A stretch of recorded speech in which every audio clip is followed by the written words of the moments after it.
All right, let's bring in one of my favorites out on tour in the traveling circus, Stephen Sweeney. So Stephen Sweeney is a PGA Tour putting coach to the stars. Stephen joining us live on the line. There he is. Oh, Hey, what's up, Dan? Look at you in your studio. Stephen, before we start, give me a list of the guys that you are currently working with. Rio Hitsatsune, Michael Thorbjornsen, Tom Kim, Aaron Wise, Ben An. Been working for a long time with Colin Morikawa until very recently. We actually just had a really good talk this morning just before he jumped on your show. So I've got about Aaron Wise, a whole bunch of guys that are out there, about 11 guys in total. So before we get into the talk about the death of the blade putter, because that's why I'm having you on the show, what are your thoughts as a putting coach on the Broomstick? Because I do not like it. It's certainly helped save a couple of guys' careers that I've worked with. The first guy I ever worked with on it was Aaron Wise, and it certainly turned him around. He got into the top 10 strokes gained putting with it. And then obviously I think probably the more famous body of work that I did with the broom with a player would have been with Akshay Bhatia, taking him from essentially dead last on tour to the top 30 in strokes gained putting the last 2 years in a row. But that was an answer though. Well, it was sort of an answer because you said it saved some guys' careers, which is sort of my point, right? Like it's not in the, and you know, they changed the rules so you can't anchor it, but then you've got guys who are so close. Is that really putting? I mean, it is putting by the rules of the definition is today. But you know what's funny is I saw Caleb Surratt putting out of a bunker with it down in down in Adelaide this week. And he basically used a broom style with a short putter. So I don't know if we're going to change things, obviously the length of the putter would have to change, but I think also the style, how many grips you're allowed on the putter, if your hand placement has to be on the rubber, can it be on the steel? Like how are we going to govern it? I just don't know. Yeah, it's definitely a thorny one. Okay, so let's talk about the blade putter. So what prompted me to do this segment with you is I believe all of the top 10 players in the world are using mallets. Why is this? What do you see in your research? Because I know you're deep into the numbers of putting. Yeah, so obviously I'm coming at you from home here in Jupiter in Florida. And I dug out three old putters. These are actually three brand new putters that have been made as retros. You've got sort of an old bullseye style putter here. It's a commemorative from Johnny Miller's win at Oakmont. You have a commemorative one to Mr. Palmer. It's called the Latrobe, but it's that sort of 8802 style. And then I have another blade putter, just started to show the evolution it's essentially a one-to-one of something Mr. Eldrick Woods would have used in his time on tour.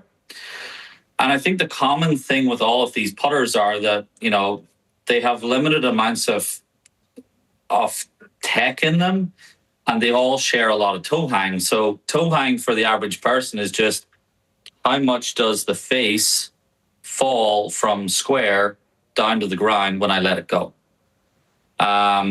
So you can obviously see the older style putters, they fall straight down and they would be considered to have, pretty much maximum toe hang. So that's one thing that, with the more toe hang that you have on a putter, the more torque that it creates. I'm not saying the torque is a bad thing, but it certainly makes it a little bit more difficult to control the face is the number one thing. And the number two thing that I see with blades is that there's just not a lot of space on the putter to put a lot of alignment help, lines and rails and stuff like that. If I swap out this kind of a putter for, something very similar to what maybe Colin was using the last few days, you can see the amount of space on top of the head that you just simply get to put these different alignment stories on top of putters that are able to frame the ball for the player. So it seems to me that the only real reason to use a blade is because it gives you confidence. Is that fair? There's no technical reason that a blade would be better than a mallet, I guess, or maybe I used to read stuff and I know you you have some interesting research about Tiger saying, open the putter on the way back and close it. It's not actually what you're seeing when you measure it. Is there a reason for an amateur to use a blade other than style points? I honestly don't think so. I mean, the amount of variations in mallet putters now that you can get with all of these different necks, the different CG locations, the amount of MOI that's in a mallet putter, you can get a mallet with, let's say a center shaft or, like a short neck, like this one has. And then we get, into like the low torque putters, center shaft. So we have all these different options that I think when mallets first came out, they were just seen as a one size fits all. They all had a double band shaft. They were all face balanced. But now you've got mallets that have like a forward CG, deep CG, short neck, long neck. You got all the possible fitting options that you would have traditionally had with a blade, but also now in a mallet. My last question for you: you're working with Ryo Hisatsune, the guy is putting lights out. Can you explain the water situation, the drinking of the water before he putts?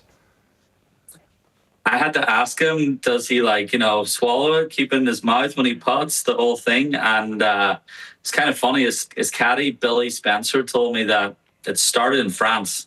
Played the back nine. It was really hot.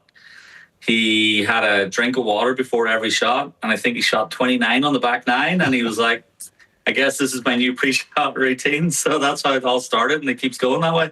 Golfers are an interesting beast. Well, thank you so much, Stephen, for explaining to us the impending death of the blade. It's people aren't going to like it for style points. It's pretty much RIP time, I think. Yeah. Yeah, fantastic. Thank you so much, my friend. Thanks, guys.